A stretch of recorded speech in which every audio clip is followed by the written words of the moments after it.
I don't know if you can hear me, but it's not safe outside. Whatever you do, don't go outside. Stay indoors.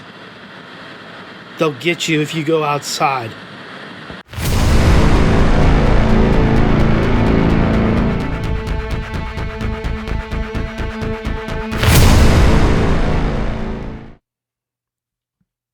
Well, hello, and welcome to the LitRPG Audiobook podcast. My name is Ray, and today I'll be reviewing some current and classic Apocalypse audiobooks for you.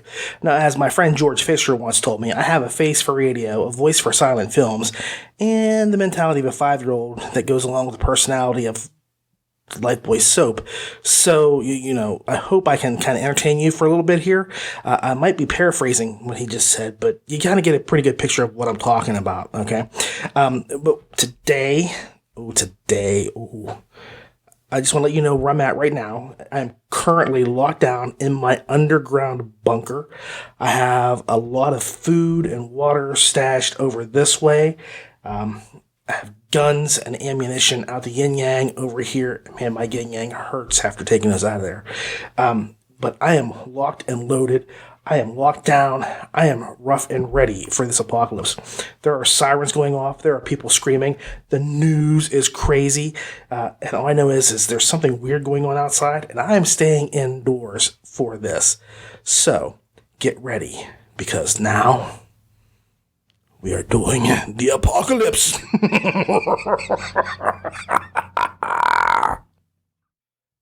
All right, so for my first time back doing an apocalypse show, because this is only my second show since I've been back, episode 41, I thought I'd make this special, make it big, make it bold, make it blast you in the face.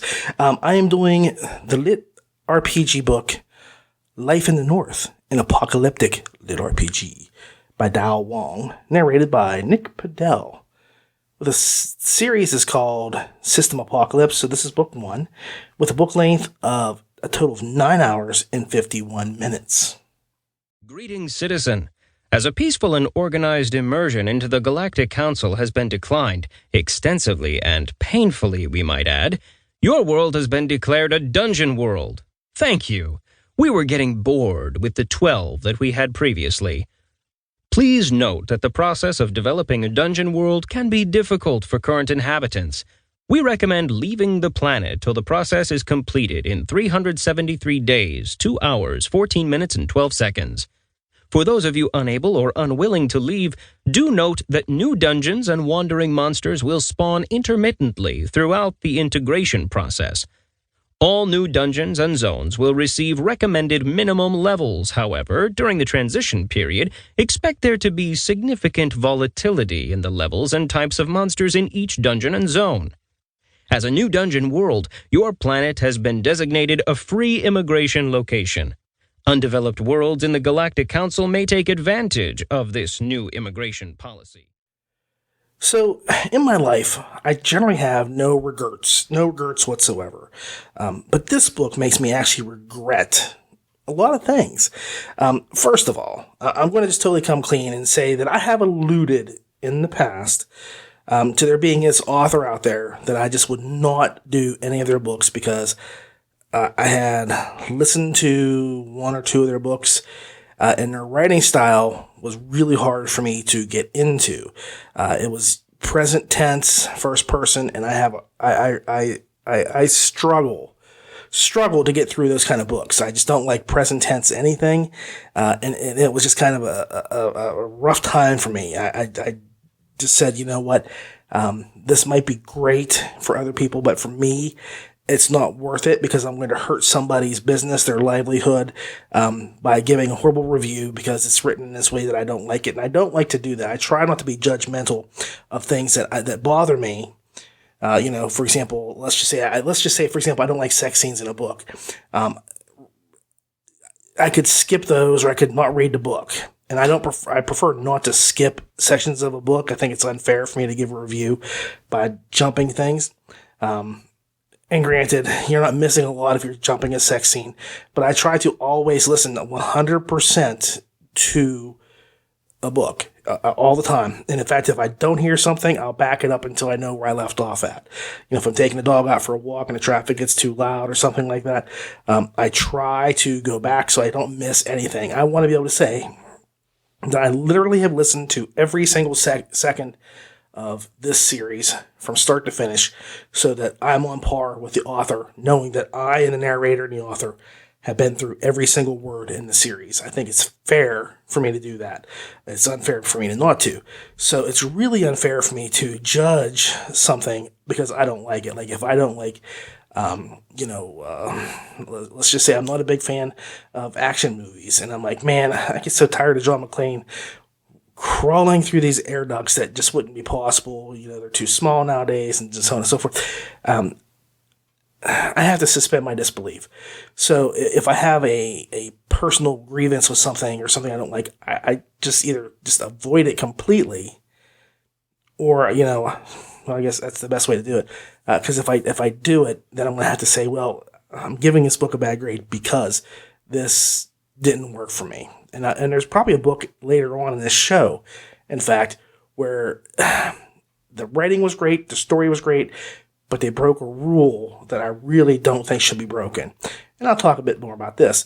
But anyway, I'm sure that whenever I talked about this person, you all thought that I was talking about another well-known LitRPG author, who I'm not going to name, but they're very controversial.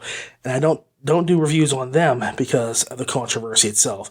I try to stay very neutral on these sort of things and just stay out of the way. So I skipped Dao Wong's book just because I had a bad experience with one or two of his other novels. I'm not even going to say what those are, okay? But for that reason, I stayed away. And I think in my case, I was really wrong. The first book I read of Dao's was a first-person present tense, and the narrator did not bring the book to life at all. Not like he should have. Not like Nick Podell does here. Seriously, the book was like having Mozart, the writings of Mozart being played by first graders. That's the best way I can explain it. Because there was really good material there, but it just couldn't be conveyed through the medium the way it should have been. There was just a loss of intellectual quantities that just did not make it where it should have due to the narration. Whereas this book, and I guess the best way I could do it, I'm not really hip on current music people. I would probably say something like, Stevie Nicks, The Goddess. But I'm not going to do that because most people don't like Stevie. They don't know who she is, or they're a big Fleetwood Mac's fans. But I know there's one person, and I was going through should be Adele or Celine Dion. But Beyonce being produced by Mozart. Mozart's back behind the scenes, and he's cranking the tunes and adjusting things so that you have this powerhouse of genius and talent coming out. So it makes a complete difference. The first book that I read just did not come to any of these criteria at all. It was great writing, I'm sure, but the writing was lost due to the narration. Here, the writing, even though it's kind of written in the style I don't care for, and I've done this with other people, like Annalise Rennie with Future's Orphans, first person, present tense. I said I'll overlook this. So I do. I overlook these things. So I did that here, and I said I'll just bite the bullet. I needed to get an apocalypse book, and I said Dao Wong is probably the most well-known apocalyptic person out there, aside from Daniel Shinhoffen, who has Apocalypse Gates. So, pound for pound, I could not do an apocalypse episode without including Dao Wong. So, since the narration was such a big factor for me, I'm going to kind of talk about Podell first, if that's okay. He brings this story to life. He is animated, emotional, and builds suspense and a sense of danger like nobody's business. I know I often list Podell amongst some of the best narrators out there. If you ask me who's there, I'll say, there's Luke Daniels and so on and so forth. But because I recognize the talent. Okay, I really do. But for me, he's always been the low guy out of the big five. I'd go a couple other people first, and he'd be number 5 on my list. And if I was doing it out of 7, he'd probably be number 7, because he's good, but he's never really struck me as being amazing. And I'm not saying he's not great, because he's probably one of the top tier narrators out there, and I think he is good. But to me, heavyweights are like, Daniels, Parsnow, Hayes. I could go on with a list of people, but, Oliver Wyman, Bronson Pinchot, those people are like a massive, skilled narration people. And Podell's kind of like in there, but he doesn't qualify for being right in that league right in that area. But here, man, oh man, there's never been a book of his I didn't enjoy, but I don't know. He just seemed to really kind of go crazy here. And he just adds so much that made me fall in love with the words and the characters. And that's hard. That's hard for a first person, present tense kind of book or speaking. And I'm just saying, the writing here was amazing. But more importantly, Podell did something that he made me realize just how good Wong is. And especially like when he has a good way to convey his words. Wong starts the book the right way, and I didn't do that as a play on words. I just realized that I just said what I said. He goes for the jugular. He shows no mercy whatsoever. He gets right into the apocalypse, just like you should. I don't need 30 pages or 6 chapters of build up about how life is going to be so hard for these people. Get into it and get it started. And he does that. He does that right away. That's the way you do it. That's the best thing I can say is get into the story and get into it quick. Don't dawdle about. And he doesn't. He gets into this and man, I couldn't ask for more. He gets right to the apocalypse, making Earth a sort of gaming getaway for aliens, like a dungeon world. Now, John, the MC, the main character, wakes up in one of the highest rated danger zones that you could possibly find on Earth. And because of it, he gets a lot of perks. Like he's got all these things they can use these things, new skills and powers with, if he survives. But he's like in this really nasty place that's like, let's just say, for example, it's level 80 and he's level 0. So he knows if he doesn't get the hell out quick, he's a dead man.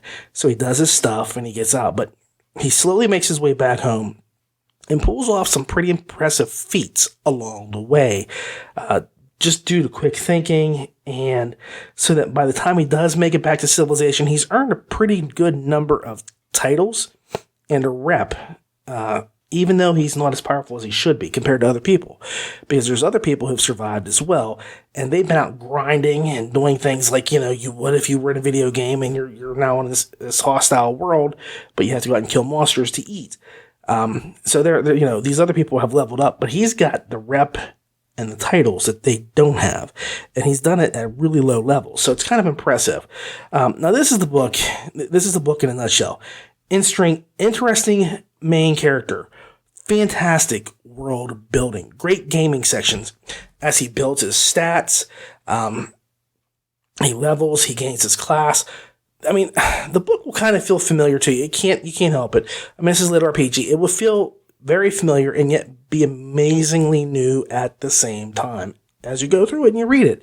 I loved every second that I was listening to this book. I was completely engaged the entire time, and I don't think there was a slow section in it.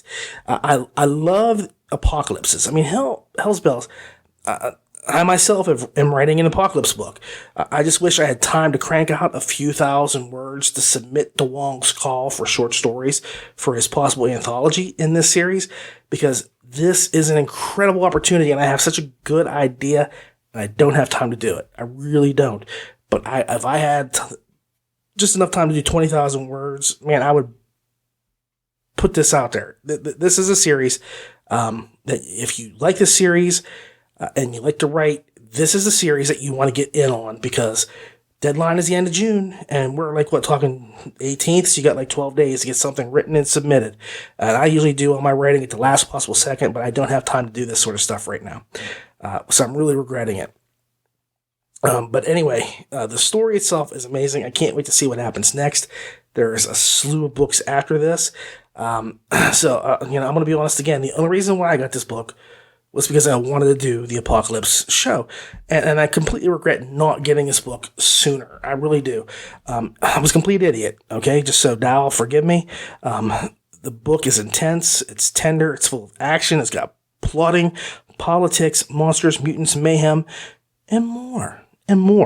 I could go, and get material Yeah, I don't know. I don't know. The material's there. You could get this material and write a short story and do this. So just one of those things. You got time, get it cranked out and get it done and submit. I mean, I'm just going to plug in one last time with this. I couldn't ask more from this book. And again, I do extend a deep apology to Tao Wong for taking so long to get to his material and acknowledging how amazing his work actually is. My final score is 8.6 stars. I mean, it's just that good. It's really intense for a first book. It's stewed to perfection. Okay, so next up is Gearing Up, Apocalypse Gate's Author's Cut, Book 3 by Daniel Shinoffen, narrated by Tess Irondale. This is a part of the series Apocalypse Gates. This is the Author's Cut, so Book 3 in that series, with a book length of 11 hours and 36 minutes. Alvin was dressed and about to leave the room when he was stopped by Jarvis. "Sir, there's been a change to the button that returns you to your base." Alvin and Becky exchanged a look. "Explain, Jarvis," Alvin said into the silence.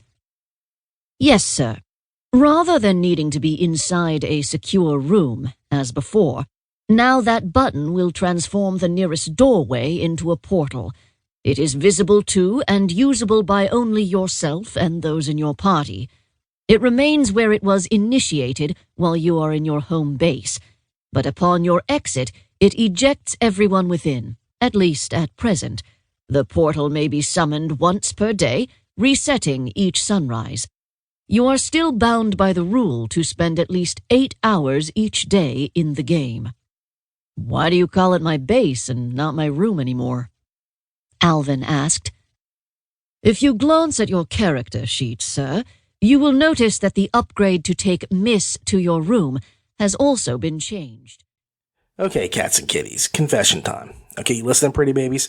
I have to admit, I've been really hard on poor Daniel Shinoffen with this series. This series was one of the earlier books I'd reviewed, and I think I had just kind of gotten into the reviewing pool, so to speak. I just started dipping my toes, and, I had no lifeguard to pull me out of the deep water. To be fair about it, everything I said was the way I felt about it. I still agree with everything that I said. I didn't say anything that I disagree with now. I simply maybe came out a little bit harder than I should have on a couple of topics. But the fact of the matter is that I've kind of foregone some of the issues that I had in the earlier books. And I'll get to that. I have enjoyed his Apocalypse books so far. But my biggest complaints, if you want to go back and look at the other episodes where I talk about it, were that it was more of a slice of life book, which I really hated at the time, and I'm only just now kind of switching gears, into getting into that sort of stuff.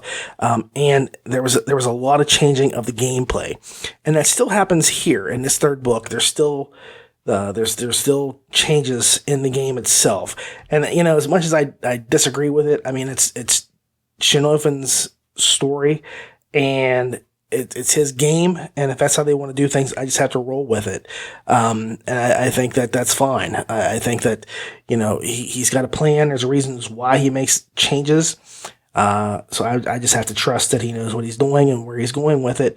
And it's not just being made just to kind of throw, things into another gear, so to speak, or to change lanes just because, I think he's got a place he's going to, so I'm going to trust that he's leading us in a direction that's going to go well.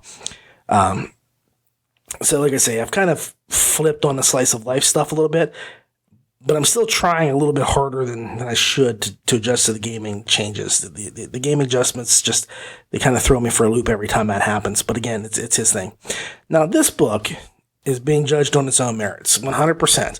And I do have a disclaimer. The narrator for this series, the original first 2 books, Andrea Parsnow, voluntarily left due to some of the more graphic content that is in this book. And I hope I'm not spilling the beans or anything, but she just couldn't handle some of the things that happened. And to me, honestly, I don't know. I guess I'm desensitized to a lot of stuff. I don't find anything in it that's so disturbing or so graphic. to me, but to other people. Again, I know that she's not the first person to say this. There's other narrators I know who have backed away from books just because of the sex-heavy content or other things. So, don't hold anything against Daniel, because Mr. Shinofin had nothing to do with this. It was completely a mutual, I want to go, okay, you're good to go. I'm not going to hold anything against you kind of deals.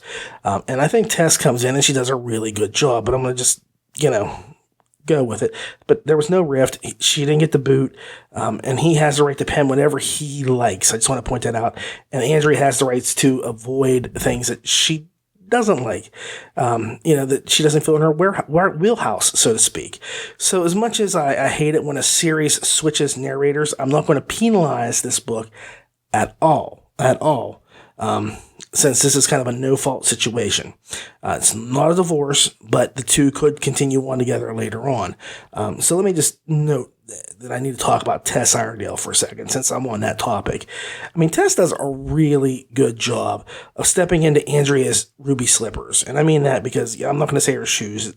Andrea Parsonow's got some ruby slippers. Okay, let's just be honest about it. Honestly, I think she keeps the tone of the first two books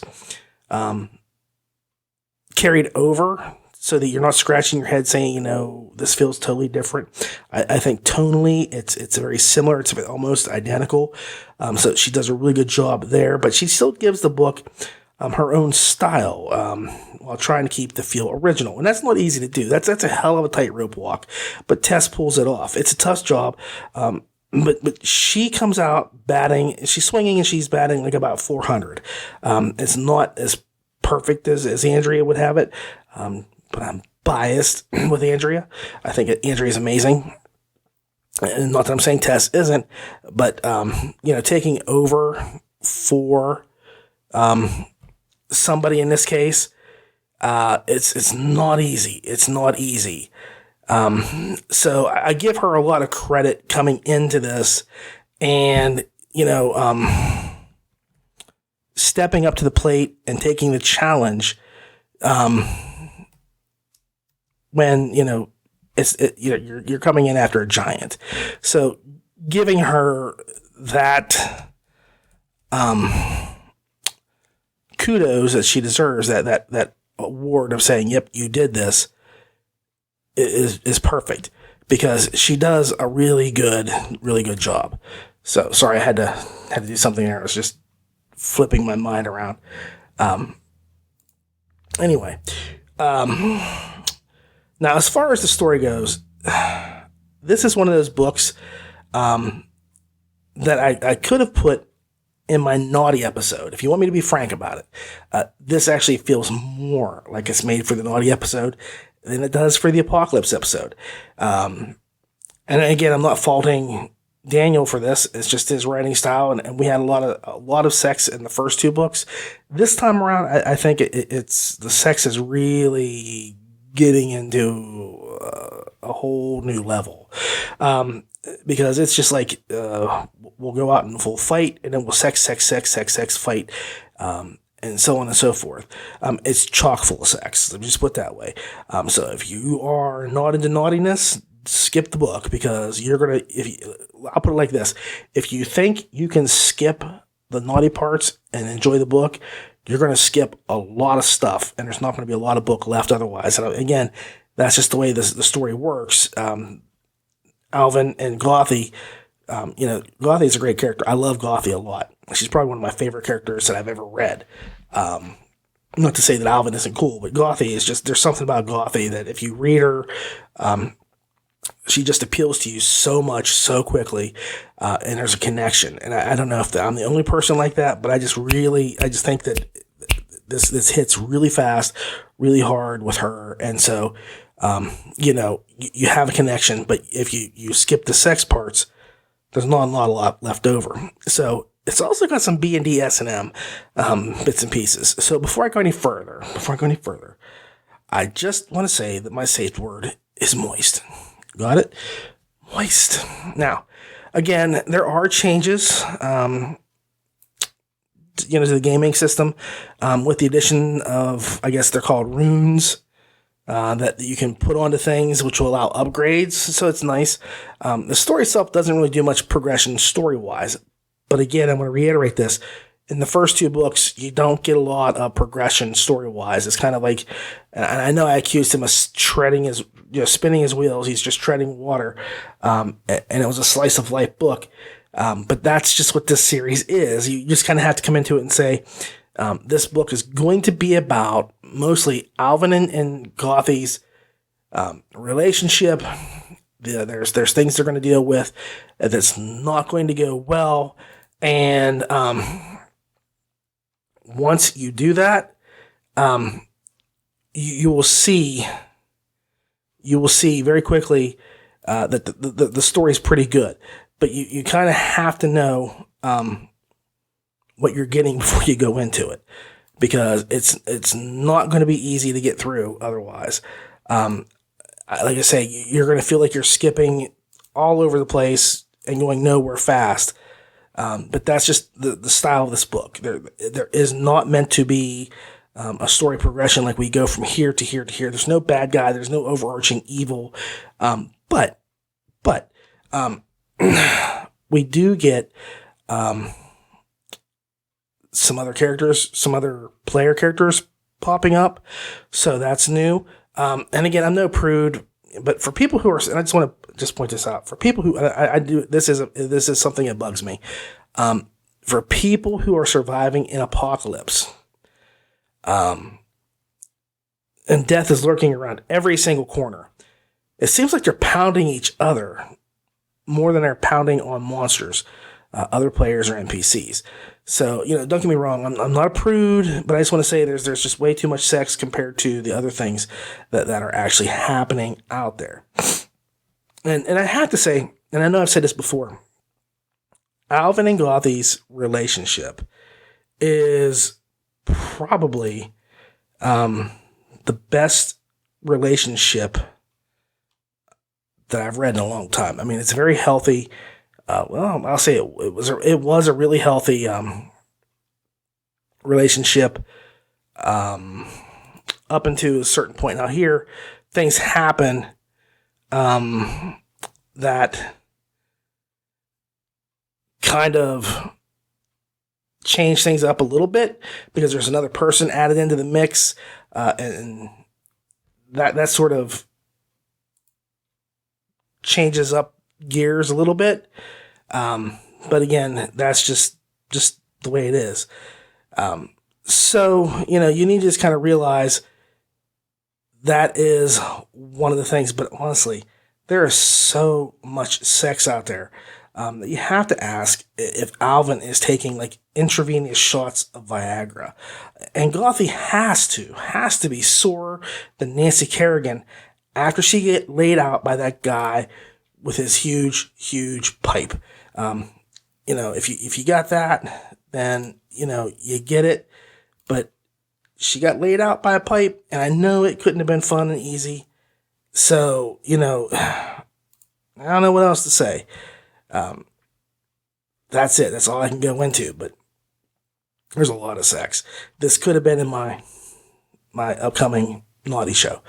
Now, overall, the book is well written, has great characterizations, cool concepts, but I think it seems to be transitioning from a hardcore action adventure book into a cinematic sci-fi film. And just be frank with you, that's just what and that's fine. That's fine because the writing's top notch, and you have to love Alvin and Gothy's relationship. But I would like some sort of warning or notification if it's going in that direction, because I just want to know what I'm picking up and why I'm getting it. And here I'm going to say the final score for this is 7.8 stars. And here's why. Tess does a great job. Gothy is just the greatest. But I just feel like the story took a backseat to the sex, which is ironic because that's where most sex happens, in the backseat. But that's just about it. I would have gone higher with a few more points. But if you really trimmed out all the sex, there would be a lot less of a book. And I need a little bit more story, and I need a little bit more meat in my sandwich. I don't know if I said that right. And in order for me to say, hey, that's it. If this was plugged as being like a harem book, and there's nothing but sex in it, it's all I was expecting, no problem. But I'm expecting an apocalypse book with doom and gloom and death, and you do get that, but not quite as much as you do the other stuff. So 7.8 stars.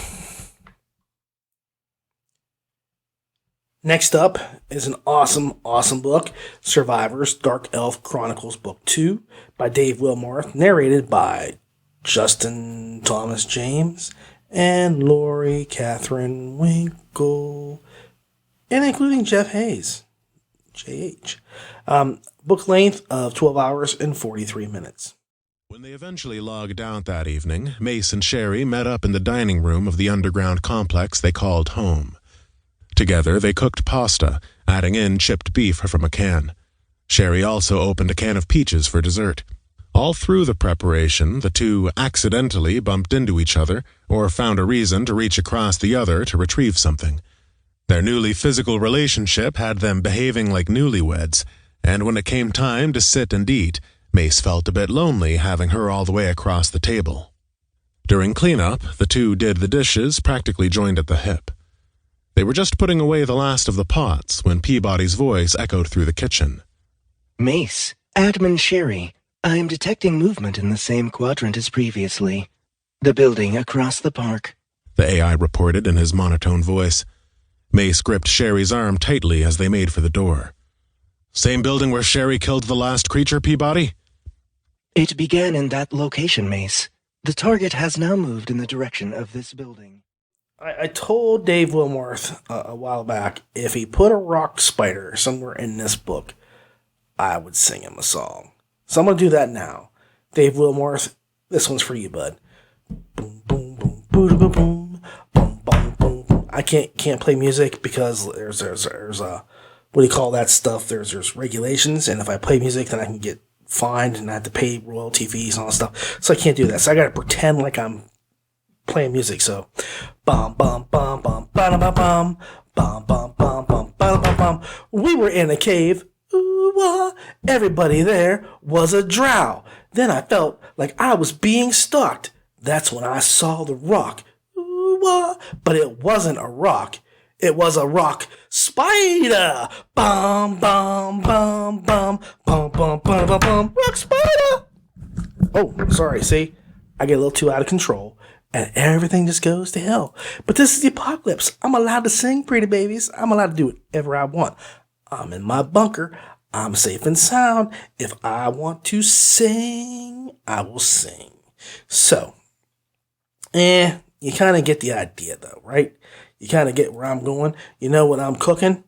So, I've been waiting for this book for some time. I don't know how to say it any other way. I've been waiting and waiting and waiting, and I was not disappointed. I wanted to get this book as soon as it came out, and it was right when I had just spent every single credit that I had. So I had to wait till new credits came, and I was literally losing my mind. I was like, I got to get this. I got to do this. And I did get it. So I then waited to do the show. But I have to say, Wilmarth is an intense and yet introspective writer. He comes up with some amazing stuff, but still makes you feel like you need to ponder things long after you finish one of his stories. There is this character that I believe is named Evan, and forgive me, I listen to a lot of stuff, and so if I don't take a note, which I don't take notes because I listen to it in the car or when I'm embalming or whatever, so I don't always have time to remember every single thing, but I'm pretty sure his name is Evan. Evan is a dick. His personality and his portrayal make you just wish horrible things upon him. Even though he does really nothing actually wrong, 90% of the time he's in the book. He does, but you find out some of the stuff afterwards. But to the people that are there, the main characters, he really doesn't do anything wrong to Griff, or anybody else. So what you're seeing is just you're reacting to the way he's behaving, and that just shows you how good of a writer Wilmarth is, because you just really want something horrible to occur to Evan from the minute he comes into your life till the minute he is no longer there, and that could be when the book ends. But that's just how good the writing is, because you just want to shake this man. You want to shake him and throw him outside for the zombies. Now, you have to ask yourself as you're going through this is one of those little pottery things. Does my anger and frustration for this man come from somewhere else? Because, I know that I wanted to kill this guy. I wanted him dead. And to want a character to die just because they're a bit of a D-bag isn't really great. Not really great. I mean, if you think about it, if you wished every D-bag in the world to just drop over dead and other people did the same thing, you're probably going to get clocked and lumped into that one of that categories that people are wishing you dead. I mean, everybody has other people they hate. No one is universally loved. So, you're going to get it just because somebody out there doesn't like you for something you did or you don't do or you think you might have done. It doesn't matter. But there's a lot of thinky stuff here. Thinky. And so, yeah, we do get, more for our buck than what we normally do in a LitRPG, because you do a lot of thinking here as we go. Now, we do get more characters, and damn Wilmarth. I like that. Dave Wilmarth should become Damn Wilmarth. Yeah, Wilmarth, you're now Damn Wilmarth. And, I think that that's a good name, Damn Wilmarth. He goes on and he does something really horrible. He pulls a Where the Red Fern Grows or, Old Yeller moment on me. It makes me want to just give him a swift kick in the south of the border. And there are reasons why I don't watch movies like that. So anyway, we pick up with Mace and his lady trying desperately to make the best of a bad situation. And they're actually doing pretty darn well. They locate another survivor, and then it kind of steamrolls into more people being out there than they realized. And even though they don't get to have face-to-face contact with many of them, they at least know there's about 18 other people out there, if you give or take the ones that they know about compared to the ones that they have been told about. I will reiterate that I don't know which parts of the book I like more, the real world exploits or the in-game adventures. It's impossible to call. Generally, most LitRPG books provide you with a cursory glance at what's happening in the outside world, and then they get you into the game, and, the outside stuff never comes up again, and that's not the case at all. I think that this is one of those things where you can't tell which is better. And that's great because both things are good. Like the in-game stuff is good and the real world stuff is good. And all I know is that when I was in the real world, I looked forward to the game. And when I was in the game, I wanted to know what was happening IRL. It was a vicious cycle and it was unrelenting. And that's just how Will Marth does his job. He just drags you along because he can. And you just long for the other thing. It's that grass is always greener or this is always better. This is one of those things that he pulls this off spectacularly because this is like a razor wire. One misstep and you're getting sliced to ribbons. And he really does this just so that you say, okay, I like this part and I like this part. And for me, I like both of the parts, but no matter where I was in the book, I wanted to be somewhere else because the other stuff was hanging over and you had to know what was happening there. But then when you were in this other, when you left that, then you were like, well, that was happening over there. I need to know this. So, I mean, he just does a great job. He just does a great job with this. And the most compelling and emotionally charged bits came during the part that I will not speak up. Look right and see what I'm talking about. Read this book, watch this movie. I don't want to spoil anything. So if you don't recognize my references, don't look them up until after you listen to the book. Also, Dave Wilmarth kind of gives out nods, which I appreciate this a lot, when an author gives out nods to people. So like you get nods to Daniel Shinhofen and Mountain Dale's master, Daniel Kraut. Daniel Kraut? You can tell I'm getting tired. It's 12:30 a.m. Haven't slept. And I'm getting there. But because it's the end of the world, I don't have to go to work tomorrow. So great. Yeah. Anyway, Mountain Dale's Master Kraut. Dave Wilmarth knows how to put the shout outs in his books. It's just right out there in the open, and there's nothing wrong with it. My problem is like narrators never get mentioned. Though all you writers out there, keep that in mind the next time you set to writing, because even I, a lowly peon like myself, mentioned Annalise Rennie and Andrea Parsnow in a short story that I did recently in anthologies out there, because narrators are the bomb.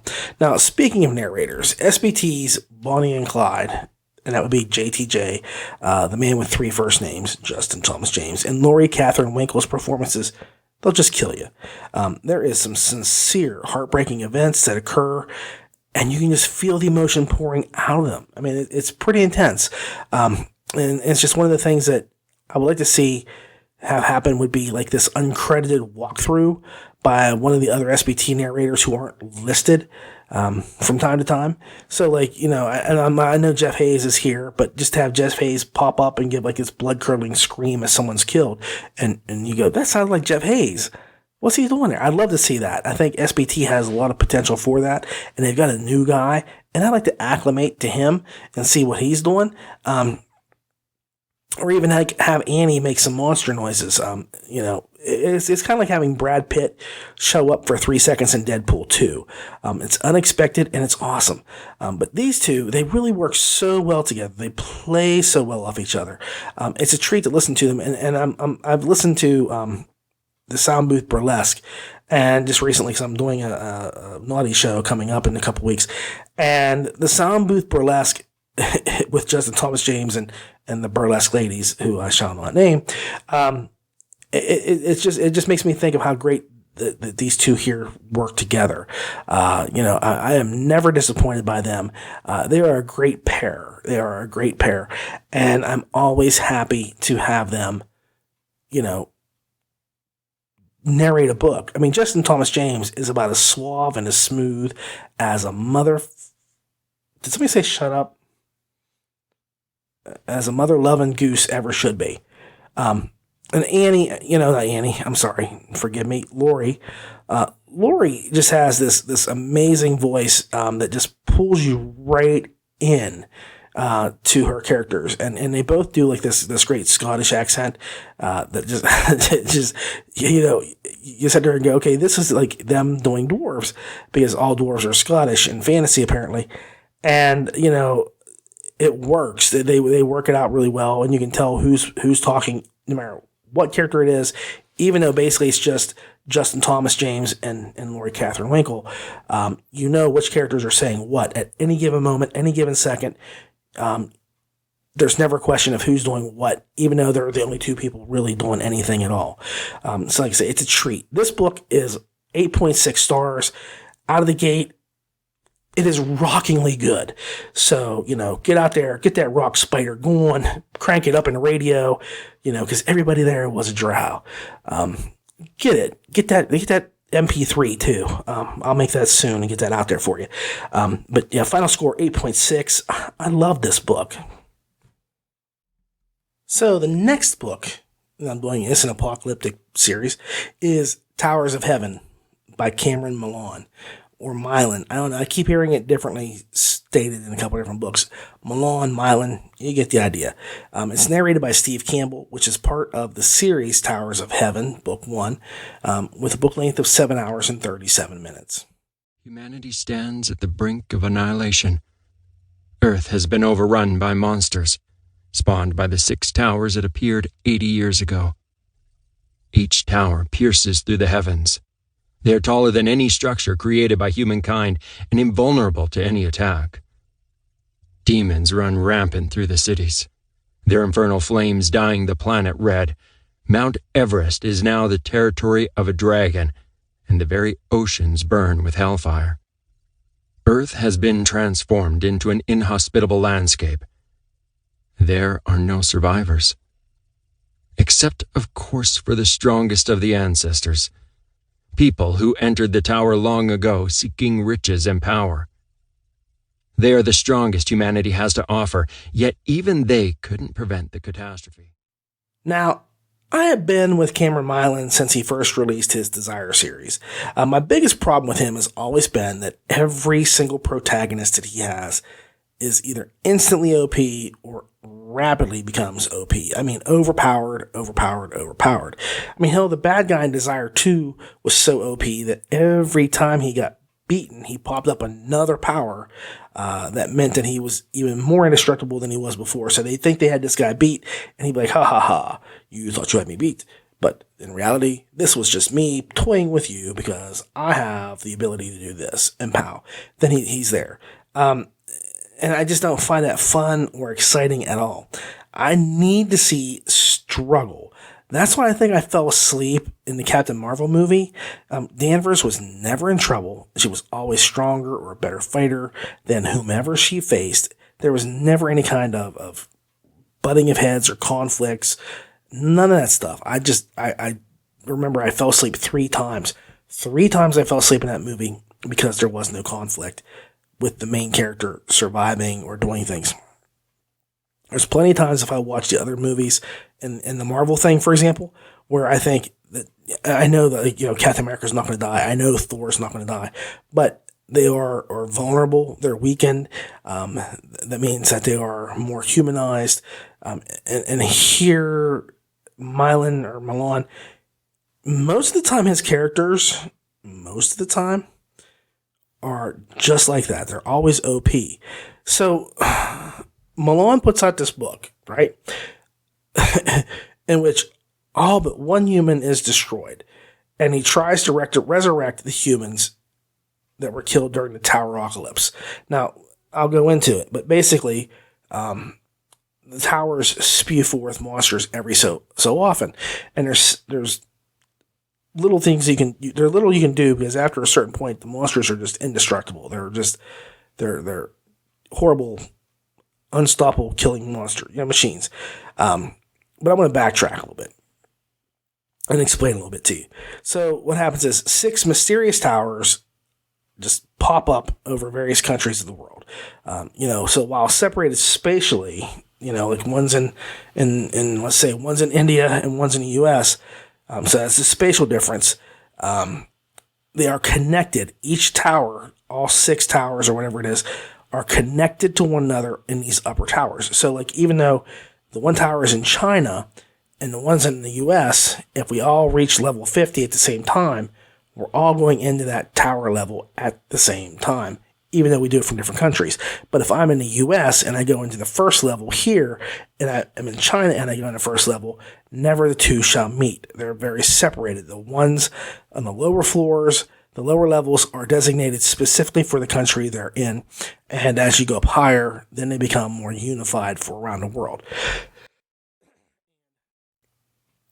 What you start off with the book is you have a group of heroes who are the last survivors, and they're going in to beat this one monster in his final level. And hopefully, honestly, at this point, it's a suicide run. I think they all know they're all dead. No one's going to survive it because there's nobody left. There's literally nobody left outside. So technically, this is not an apocalypse book, but it really totally is. Like, there's no place they ever say this was an apocalypse. But I'm including this here because when all of humanity is destroyed by some unstoppable event or thing, that's an apocalypse. Got it? So there are things that meet the apocalypse criteria, and that's why I'm putting this book here. But they go to the top floor, and they are the only people that have survived the entire world. So they know that no matter what happens, that's it. This is the end of the world, and they do their best to stop and fight this big monster at the end. So by defeating the final boss, defeating the final boss of the last floor, a hero is granted a wish. And so Jason the Cockroach, which is the MC, wishes to bring back all of the human race that was killed due to the events of the towers. And he's told he can't do that. So he wants to go back in time to stop that from happening. But they only send him back a short distance. It's not all the way back, like not to the very beginning of things. He's actually like 20 years into the event happening. So even that kind of falters a little bit. And I'm not trying to spoil anything. This happens pretty quickly in the book, and you'll see it. So it's not like this is like deep into the book. You'll be shocked and mad, and nothing I'm telling you is that far in. It could be considered a spoiler. But he goes back to avert the disasters, and he's not given the proper time to do it. So what he has to do is he has to build himself up to be stronger than what he was originally. Now, the funny thing is that while I know other people have found the MC to be overpowered, and I'm just be frank with you, I know a lot of people have thought that Jason is overpowered. Not from a Milan book. No. Cameron Milan, every character he ever has is more OP than the next. Stand them side by side, first book, second book, third book, fourth book that he's written, they're going to get progressively stronger as you go, not the other way around. So when people say that they're OP, I laugh because I actually found that Jason the Cockroach to be somewhat less juiced than I was expecting. Granted, he's strong, but compared to other Milan MCs, not so much. In fact, a lot of his success comes from the knowledge on how to beat monsters he's already fought. Remember, he's from the future, so he knows how to beat golems and dragons and zombies because he's fought them a million times. Like, he said, I've been through this tower more times than I can count, more times than I'll ever be able to say. And so he's got this in-depth knowledge of every floor, every level, and it helps him. It helps him because he can apply the knowledge from the future. He can apply the knowledge from the future into his fights of the now. And that's exactly what he does. And he really does well because even though his body is not the way it was, he still knows his moves. He's got that muscle memory down. So he can do things that he wouldn't have been able to do if he had just came in off the street and said, hey, I'm going to try this. But, I'm going to say that he's not as powerful as other Milan MCs. In fact, a lot of his success is just that knowledge. But he does get stronger, but not like in this exponential kind of way like I thought he would. I was expecting him to be like, okay, now I'm 2 times stronger. And I picked up a bull every single day for a week, and now I'm 10 times stronger. It's not this exponential growth. It just keeps going bigger and bigger, and they get stronger. To me, he's actually pretty toned down for a Cameron Milan book. I mean, really toned down. And that was nice. For me, it was nice. Now, this isn't to say that in any way, shape, or form that the book is perfect. The book does have flaws, but nothing that I couldn't overlook. And there were a few sections that I felt dragged a bit, like when the MC became a golem, but they weren't bad bits of writing. And I have to say this is probably the best book that Milan has written yet. I just hope that he actually continues the series, because he does have a tendency to just jump from one book to another with no follow-up afterwards. The only one I know of for a fact that he's got 2 books out in is the Desire series. That's the exception. But other than that, like, he's got, several other books that have come out that could have series behind them, but they don't have the series books, and he's written other things. So he moved on from this to this to this to this to this to the next thing. And so you don't have like anything more than like the primer books, the first books of a series showing up. So it's kind of like, I hope that this continues because this was a good story. I just really hope that, because he has that tendency to jump, that he'll continue. And of all the books he's done, Desire, it was, I could have lived with it or without it, but I could have lived without it more than I did live with it. And another issue that I found that I had in the book was the way Jason takes Roy under his wing, because all of a sudden it goes from, I have to become this ultra powerful man in order to stop the demon early. I'm giving myself like a 5-year plan here, to I have to train Roy. All we needed was a montage scene. That was it. And then we would have been fine. But it just kind of goes on to, training. And then they bring in a girl that wants to have training as well. So it's disconcerting to a certain point. because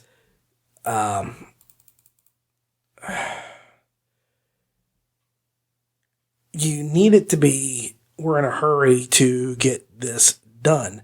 And instead you get, I'm in a hurry to help this other guy get leveled up. And he's my protege. So, I don't know. It's one of those things we needed the montage scene, but we didn't. We just needed to just say, here's what he's going to do. He's coming out and he's going to group with me, and we're going to find things and fight things together until we're both leveled up. That's all the harder it had to be. Now, to be clear, this is not the second coming in book form, but I was really impressed with Mylan's growth and development here, especially in his writing. I enjoyed the book and felt that it had decent fight scenes. Several characters kept my interest. One thing that threw me off was how so many levels were either skipped in the tower or provided no danger to the characters whatsoever. Now, there is enough leveling and class building to satisfy this and call this a lit RPG, but it's one of those on the cusp things for me. I mean, I could say it is or it isn't, but there's leveling there and things like that, so I'm going to count that. Steve Campbell has really slipped into the role of Mylan's narrator. I think that it is a good thing. I think Campbell's style and voice elevates the stories, and it's very clear that he shares Mylan's vision, and the pair mesh really well. I look forward to more from him in the future. I'm going to say 7.9 stars, just because of things that happened earlier on, like we talked about. So we don't need the protege thing. We don't need that at all. I don't know why it's there, but yeah. So just so you know, 7.9 stars. But otherwise, the story is really good, and I don't think you should just skip it just because it's a 7 point whatever. I really debated on how much to give it. I was originally like 7.6, but then I thought, no, I enjoyed this book. I think it's a good book, and so I went from there. So 7.9 stars. Okay, my next book is Arcane Kingdom Online: The Chosen, a LitRPG adventure series, book 1. This is by Jacob Tanner, narrated by Ryan Burke, and it's got a 6 hour and 7 minute length. Humanity stands at the brink of annihilation. Earth has been overrun by monsters, spawned by the 6 towers that appeared 80 years ago. Each tower pierces through the heavens. They are taller than any structure created by humankind and invulnerable to any attack. Demons run rampant through the cities, their infernal flames dyeing the planet red. Mount Everest is now the territory of a dragon, and the very oceans burn with hellfire. Earth has been transformed into an inhospitable landscape. There are no survivors. Except, of course, for the strongest of the ancestors, people who entered the tower long ago seeking riches and power. They are the strongest humanity has to offer, yet even they couldn't prevent the catastrophe. So Arcane Kingdom has the world ending due to something called a zero virus.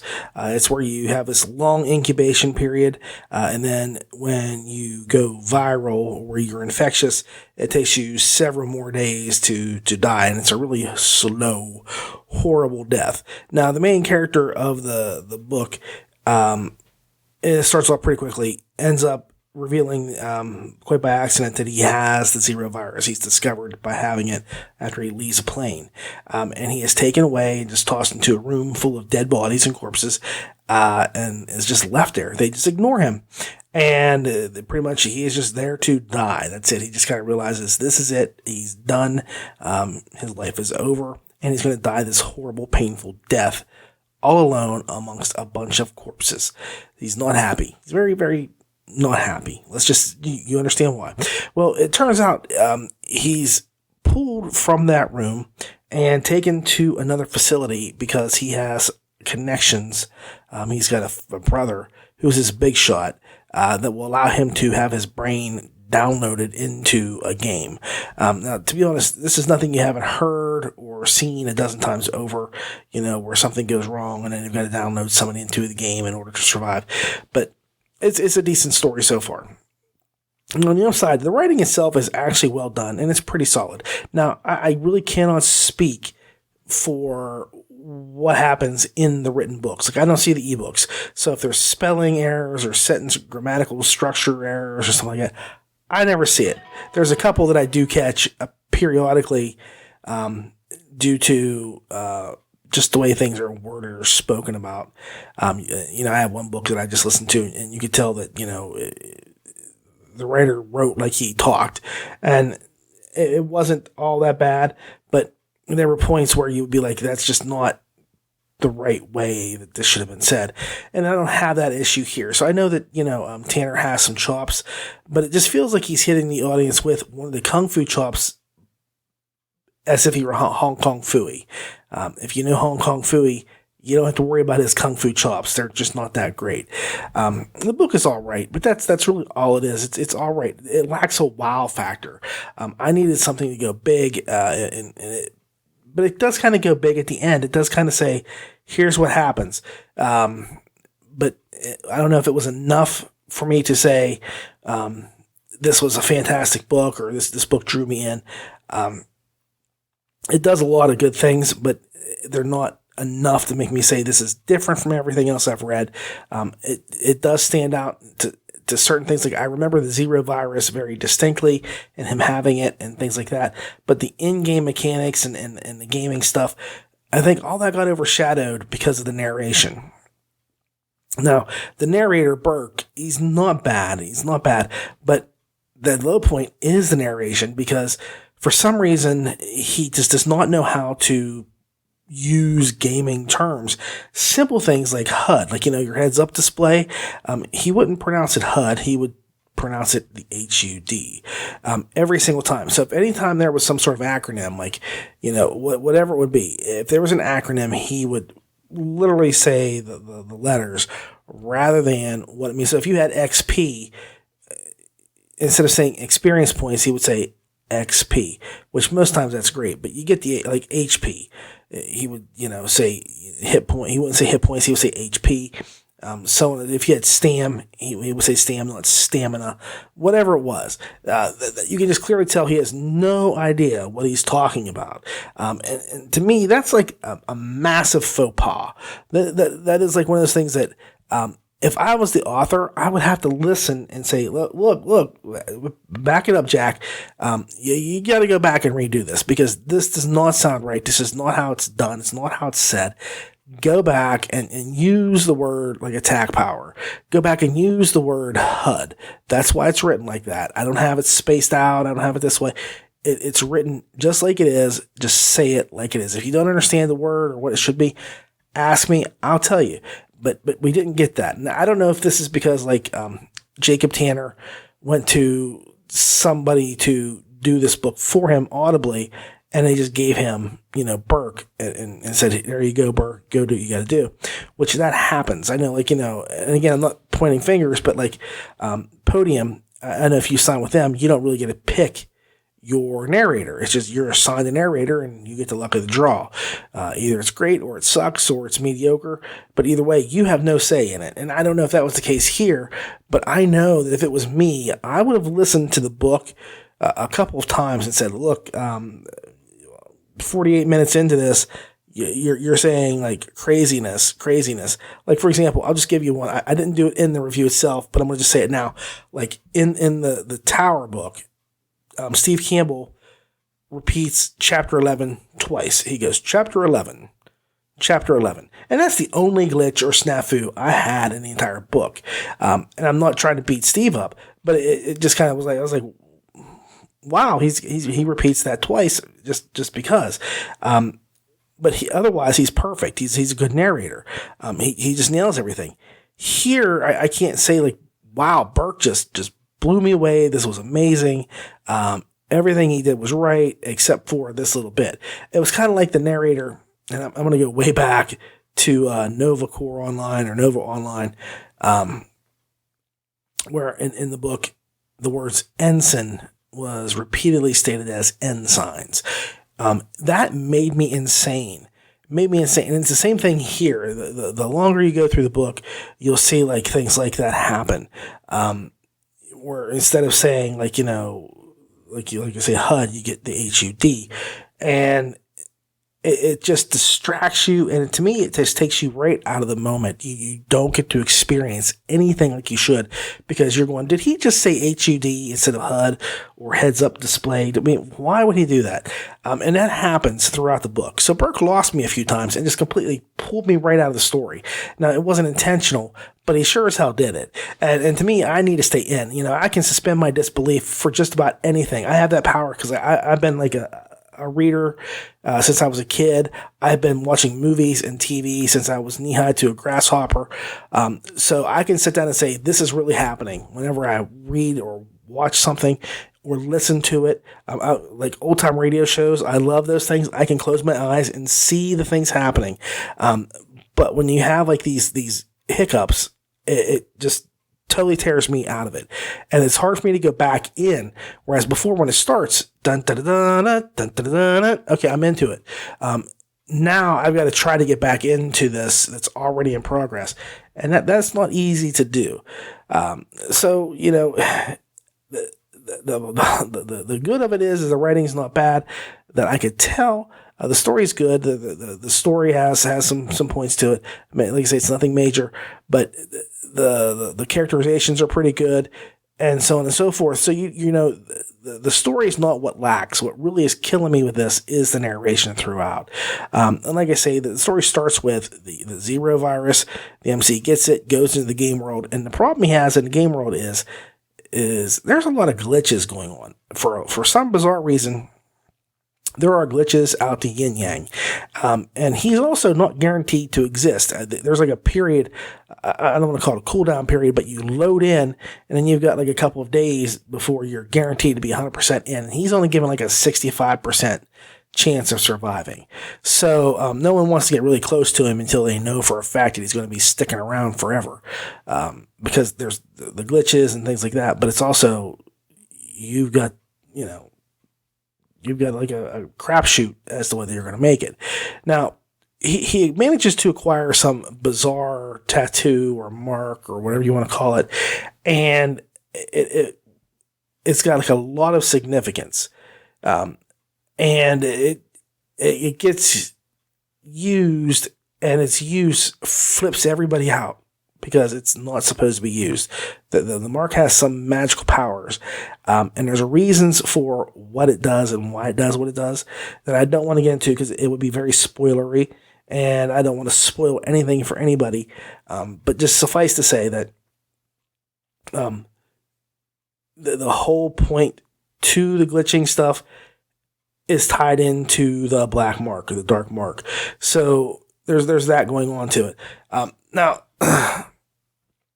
it does seem to me that there were a couple other issues that we need to discuss, and one is the repeated character sheets. Like, it just seems like the character sheets rolled on and on and on for no reason other than that they needed to fulfill a word count, because it was just like we just did the character sheet. Why are we doing it again? Why is this happening now after all this time? And I don't know. I mean, that's just the way things go. It just shows you that he really had no clue, other than I need to put up stats right away. I have to have stats up because this is a LitRPG book, so I've got to have stats up. Or like I said, he had to fill in, for word count, so he would just go back and put in all this stuff. But to me, it shouldn't have been that way. He should have trimmed it back, or just shown what was changed, or put like I know how Charles Dean does it now, and other people are starting to emulate this. Put the stat sheets, the character sheets, at the end of each chapter, so that if you want to skip it, you can. Now, I don't, because I don't skip stuff. But if you want to, that's fantastic, and that's how I would do it. I would put it in these little bike racks where you can just kind of park that over there and leave it be, and come back to it if you need to. But that's just it. Leave it like at the end of the page, or at the end of the chapter, I should say, and let it go. There's no reason to, interject it every 10 minutes or every 5 minutes of the readings. So I don't know. Anyway, a positive for me is that the book does have a lot of gore to it. I don't want to say it's overly gory, but there is gore there. And it has horror elements. There's the Zero virus, then what happens with the virus afterwards. So if you like darker stuff, and especially in the game itself, there's like the glitches start causing these weird monster things to kill people. And it's not like nicely done. It's pretty gross and nasty and graphic. But yeah, if you like horror, this is the book for you. I mean, you'll enjoy this. Now, this does qualify as an apocalypse book. I'm going to say that one last time. I don't want to give too much away, so just take my word for it. And I know this is going to be a short review, but this book had some problems. It's not bad, but it did have some problems. I will listen to the next book when it hits Audible. I want to see what comes next. And then if the issues that were here kind of persist, like I'm not doing, 14 character sheets inside of 25 minutes, and I'm not going to sit and listen to somebody say the word HUD, HUD, HUD, HUD, HUD, HUD, HUD, as HUD. My IUD has an IED, and my HUD is useless in the situation.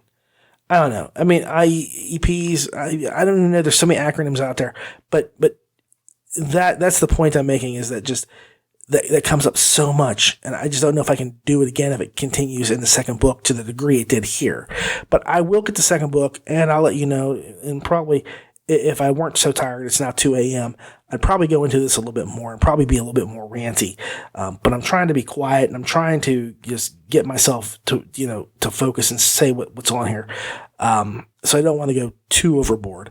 But that's just the way the book is. I did enjoy the book in spite of its flaws. There was a lot of stuff that I enjoyed that really stood out, but it's really not anything you haven't seen before or heard before. So if you're just looking for a quick, I'll call it a pulp magazine or a pulp dime store novel or something, this is pretty good. It'll fulfill your lit RPG needs, but it's not going to swamp you or take you away with what you're getting. It's pretty good for that sort of thing. It's just a throwaway kind of novel, and that's just the best way I can put it. It's good enough to read. I don't know that you're going to want to reread it in 2 weeks or 2 months or 2 years. I could be wrong. But that's just the way I looked at it. Final score, 7 stars. I'm being a little bit generous, because there's nothing wrong that I can see with the story. But, again, this is just one of those things where I'm trying to be fair about things, but I could probably go a little bit lower on this one. But 7 stars. Next up, The Great Filter, a post-apocalyptic Gamelit novel, which is part of the Great Filter series, Book 1, written by Russell Wilbaninsky, narrated by Neil Helligers, with a book length of 8 hours and 15 minutes. Water filled with pasta noodles, everything. Rain hung in the sky, birds hovering mid-flight, wings still as statues. It was like someone had hit pause in the world. Honestly, that's exactly what happened. Billions of humans, young and old, received the same message, a message staggering in its implications. It wasn't a radio broadcast or a television cutscene. This message appeared in the minds of every human on Earth, a glowing screen projected in midair like those augmented reality goggles that were growing in popularity. It didn't matter who you were, what you did, or what you believed. The message on the screen changed everything, maybe even more than the missiles. Greetings, humanity. This is the 1,380,650th time your species simulation has failed to surpass the Great Filter. So, here is a book that I simultaneously enjoyed and got really pissed off about at the same time. Now, this is the one I said, okay, I have very few rules when it comes to enjoying a book. For example, if a book is good, and it is good regardless of whether it's a right to market novel or not. If it isn't right to novel, right to market, then great. I enjoy that too. But I'll point out that this is right to market book, but it's fantastic. And that's all that matters, is if you get a good story. So I just want to point out, if a story's good, I let it stand on its own merits. However, there are one or two things you can do in a story that will earn my enmity.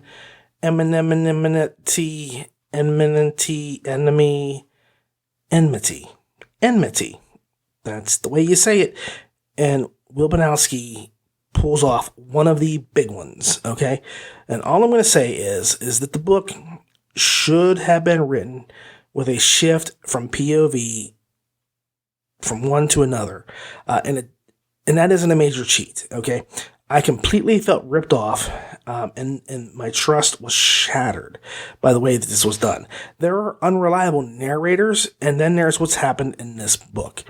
The book should have gone from like third person to first or first person to third. Either way, at some point there should have been a transition because of what happens in the book. It's a necessary thing. And I'm going to say it just like this. It's necessary for a couple of reasons. One, because it's the right thing to do. Two, I don't think that the narrator could have handled the switch as well, one way or the other. I think, well, no, he could have, but it couldn't have been first person at the end. It had to be third person POV at the end. And even then, there's a lot of female voices, and he doesn't do female voices quite as well as others do.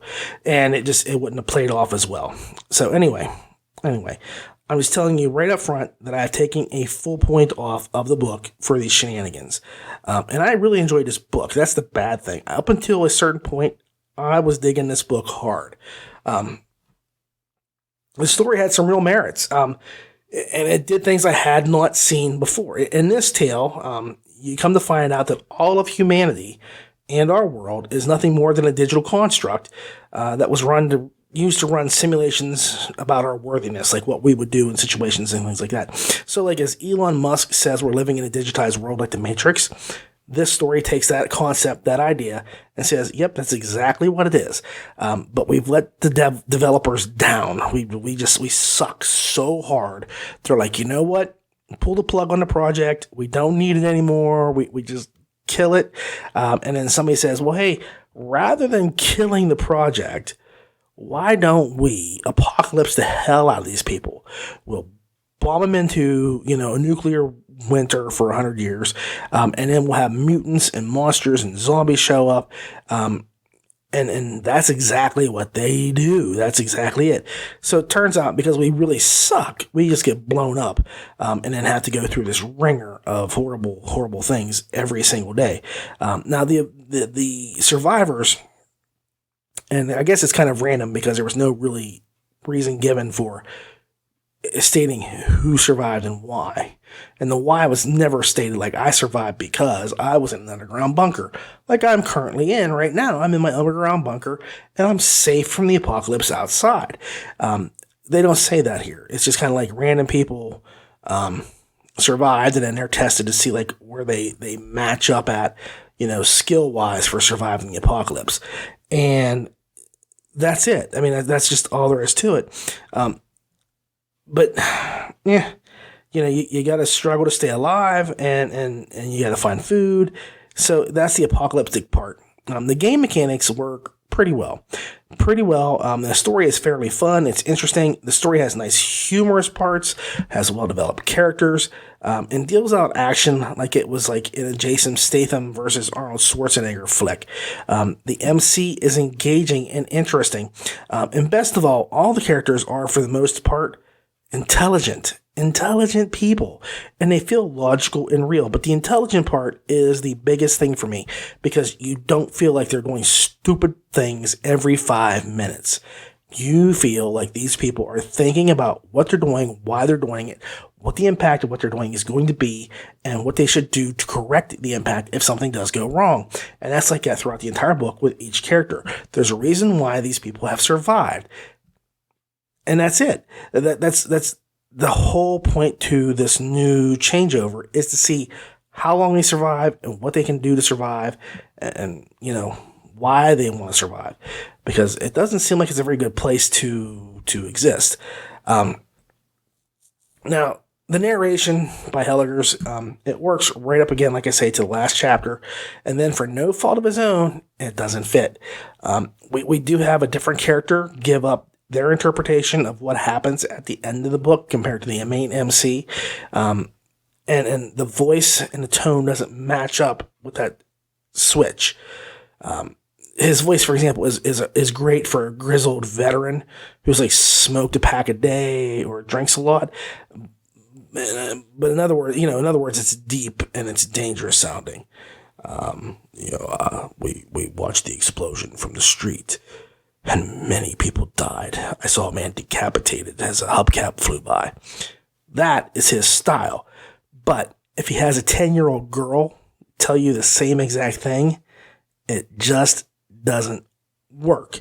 He doesn't pull off the 10-year-old girl as well as he does the grizzled old guy that's been drinking for 40 years. She tells her side of things, and it doesn't really match up. And like I said, if it had been switched over to third person would have eliminated a whole lot of issues, rather than being tonally the same as the first part, so on and so forth, being told in first person. It was just very unsettling and disjointed to do it like that. It should have been delineated right down the line. Pow, this is where this happens, this is where that happens, and never in the center shall they meet. However, they do. Now, it makes me really sad because this could have been an 8-star book. Really could have. It hits all the check marks of what a good story needs. But the flip at the end, and this is where I'm going to say, this is new, Ray. I have a new lease on life. I'm trying to be very positive and not flip out or snap over stuff. And really, it's not worth snapping. But the flip at the end just really hosed me down. I was not happy with the flip at the end. And I usually would go off on this and ramble and rant for a little while. But I'm going to stay calm on this. Stay very calm. But I look at it like this, okay? Think of it like if the story was being told by someone, and then that someone should be able to tell the tale. They should be able to be the people. They should be the person telling the story. And I always think of that original Alien film. And in it, Sigourney Weaver was supposed to narrate over what happens in the story. If you've watched Alien, there's no narration. There's no person telling you, like, and then we went to the lab and this is what happened. But they were supposed to have that. That was supposed to be there. And at the end of the film, you were supposed to see that Sigourney Weaver's character, Ripley, was dead. And it was the alien talking to Mother, the computer, and detailing the story of what happened on the ship. And if it had happened, then you would have just said, this is a total scam. It's a total ripoff. If they had done that, then we would not have had the 37 Alien movies that are out today. I mean, after seeing Alien 3, I kind of wish that they had done that. Aliens, part 2, that really overrides anything negative that 3 or 4 or any of the other crap that came out after it did. Because Aliens is the bomb. Hicks is bomb.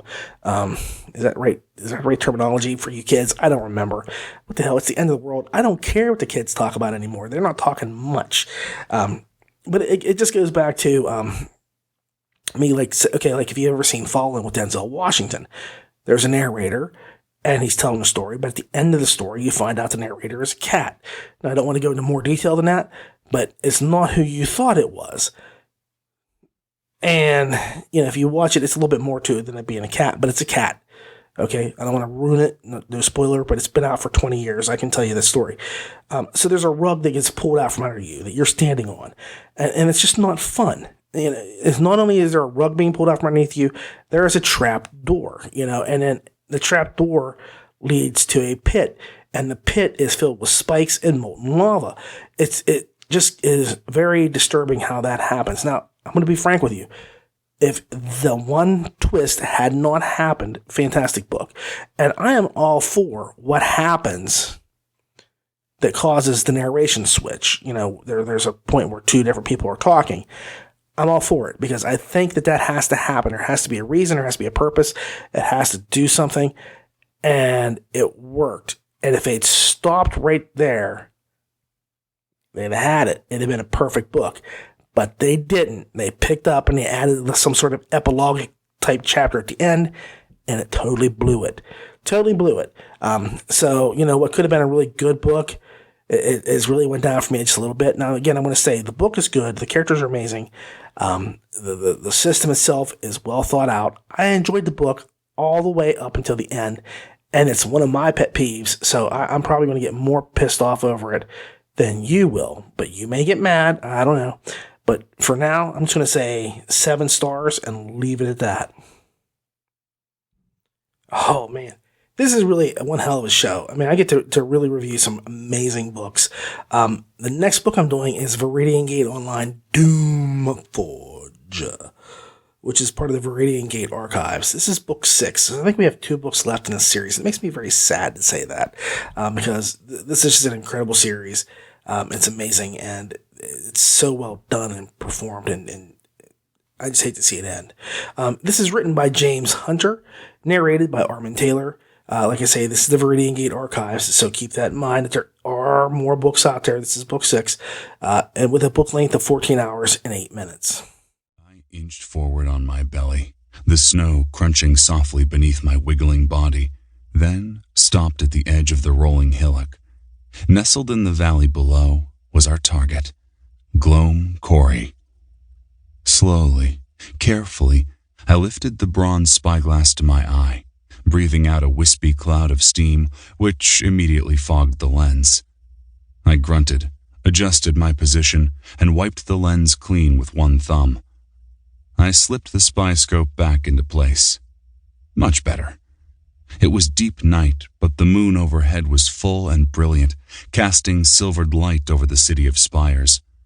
Gloam Quarry was a dark, brooding place, a hard city much like the frozen wastes surrounding it and the Risi who called it home.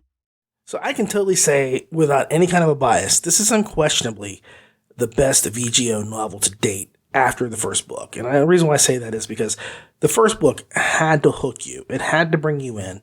It had to be amazing for you to care about another 5 books thereafter.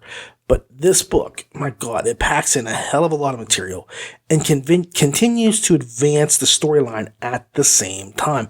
And that is a problem with a whole lot of series. In order to keep a set of books alive, the series kind of treads water and goes nowhere fast.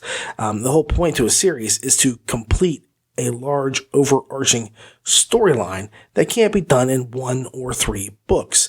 As much as it pains me, I'm going to use one of my least favorite series to illustrate this point. And when I say least favorite, I mean, I just can't talk about it without wanting to cry. But anyway, Harry Potter. And yes, I have read every Harry Potter word, line for line, word for word, in every single book, from one to the last, from start to scratch, start to finish, whatever it is. I have done that because my kids loved the stories and I would read to them and do the voices and things like that. And so I know that you know what, there's a lot of things wrong with Harry Potter. I mean, there are plot holes the size of buses. It's got some weak transitions.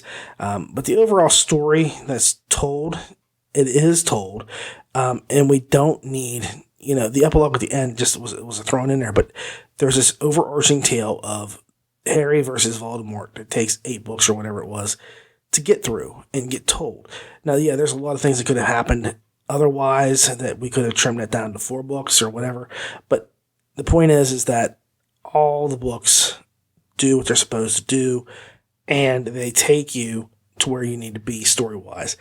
It's a cohesive, singular plot over a series of time. And that's important, because you just don't get that very often. Now, Hunter keeps things on course really well and wisely very wisely in this case, he keeps Osmark out of the way in this novel. Like, for example, Lex Luthor does not need to be in every single Superman comic, nor does Osmark belong in each VGO iteration.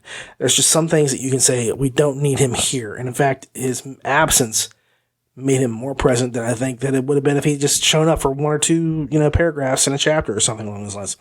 Now, there was one thing that did repeat from earlier books, and I just want to touch on this for a second, and it was the use of the Death Heads quest for a second time. Now, my biggest contention is that this is something that should have been done as a one-time deal, or for use by other characters in the side quest novels or whatever, or even Cutter, and maybe have them fail it just to see what happens, because it's set up to be this really impossible challenge. It's really unbelievable. You got to climb every mountain and get into space somehow when you don't have enough oomph to get up there on your own. And you've got to survive being attacked by 18,000 different predators and monsters and things like that. It's really hard. It's meant to be impossible, almost impossible. But they're not that impossible because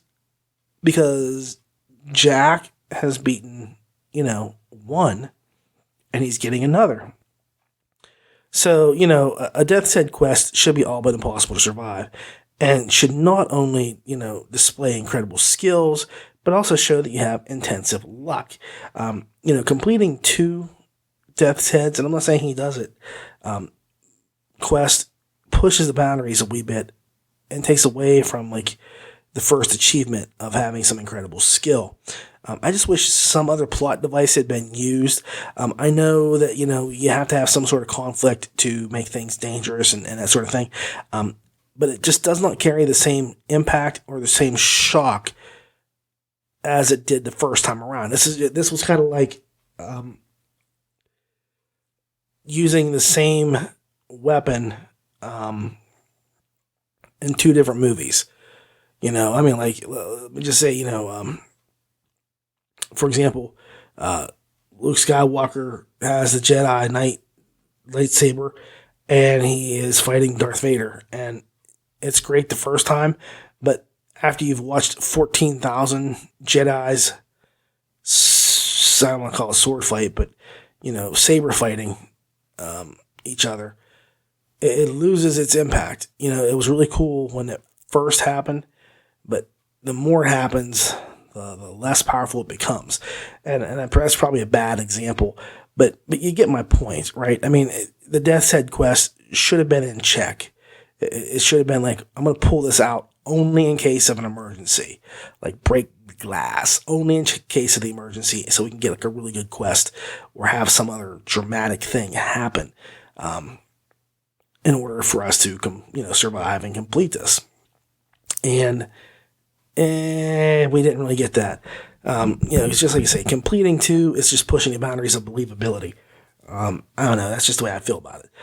Other than that, the book is really refreshing. I don't know what to gush about first. I really don't. The new gear, the new races, the ability that Jack gets. You can see there's a metric crapload of amazingness in this book. If the first book didn't set the bar so high, like I said, I would say hands down, this is the best book in the series. And it really is. It's really good. It's incredible. It's intense. It's very fresh feeling. Very fresh. Even though it is one of those things where we have that Death's Head quest pop up for a second time. It still feels fresh. So I don't know. It's just the way it looks. If the first book didn't set the book so high, I don't know. I might have different thoughts, but this one's really right there. It's right there. It's pushing it, and it's amazing. It resounds. The book resounds with crunch to keep the gamers happy, and it's still smooth and flows like a river for the fantasy fiends like myself. Not that I don't like the crunchiness of Lit, but I'm more of a get into the story kind of guy rather than jump out. And this series is one of the reasons that I read LitRPG. It sucked me in, it pulled me under. I mean, honestly, if you think about it, this book is a riptide, this series. This book in particular, man, it is incredibly powerful. So, you know, I didn't come up for air. I couldn't. There was just not once after I started this book did I come up for air. I just could not. So that should say something. I am digging, and I'm also digging Cutter's poofing out of thin air ability. It's really neat to see him doing this, and seeing others growing in power as well. But I was happy that Jack was the main focus of this book. You know, he carries this story, and we could have had a story solely about him on his own doing things, and it would have been just as good. Like I say, Hunter could keep us going for another 10 years with the way he's writing. But thankfully, he wants to conclude the series, and I agree with that 100%. Conclude the series pretty soon. And then if he wants to, he can open up more side quest books, or open up anthologies for other, revisitations of the world. He could even do a short collection of short stories, for himself, set in VGO. Even though that the series ends at book 8, it doesn't mean that that's it. There are a lot of other people out there writing stories right now for them, and those stories will carry over. So, even though one part of the story is going to be finished, it doesn't mean that they're not going to get more. But in this case, Jack really carries this book. I mean, he really carries it. Armin Taylor is always amazing. He is the voice of VGO, and the first person that I think of after Hunter when I'm thinking about Viridian Gate. So while James crafts one hell of a story, it's Armin who steals the show. It's really not really fair at all. I almost feel bad for James because Taylor gets to live out all the characters and give us his interpretation of what they are like. So you get to kind of see exactly how great these two mesh up, because like I say, Taylor totally takes this and runs with it. I mean, he is downfield and is crossing the goal line and spiking the ball before anybody else even knows what's happened.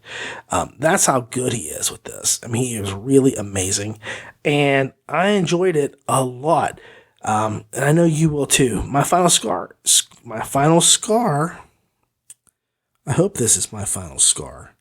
Is 8.5 stars. Scar. He's not freaking. Sorry, I had to go back in time. The amazing stars? What am I talking about? Anyway, final score is the 8.5 stars. It was just a really good story, and I can't get enough of it. Can't wait to see what happens next. Well, my pretty babies, I think I've made it to the end of the show here. Not sure how much longer I can make it. I hope you all can hold out during this apocalypse.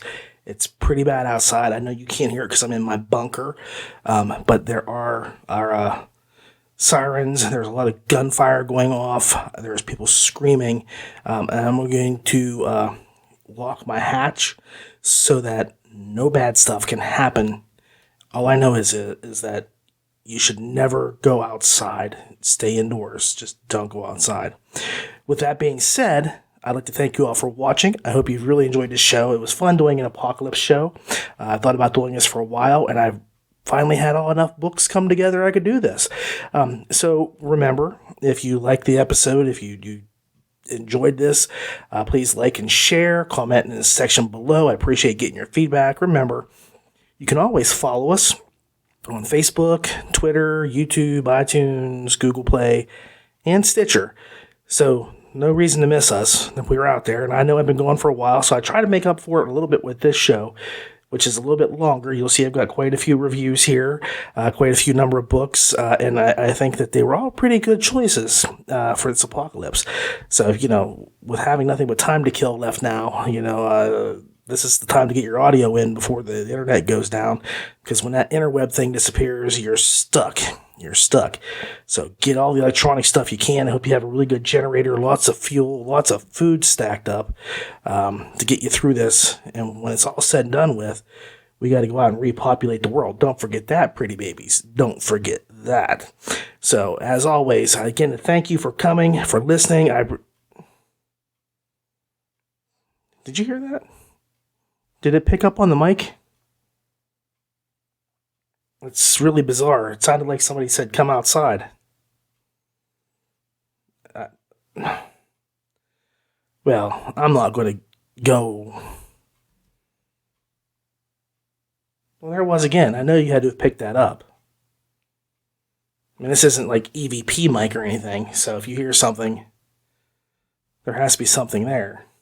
But that means there's somebody in my bunker. Well, I can't have that. I've got to go. I'll be right back. All right? You folks take care. Prepare for the end. It's coming. And make sure you stay indoors at all times.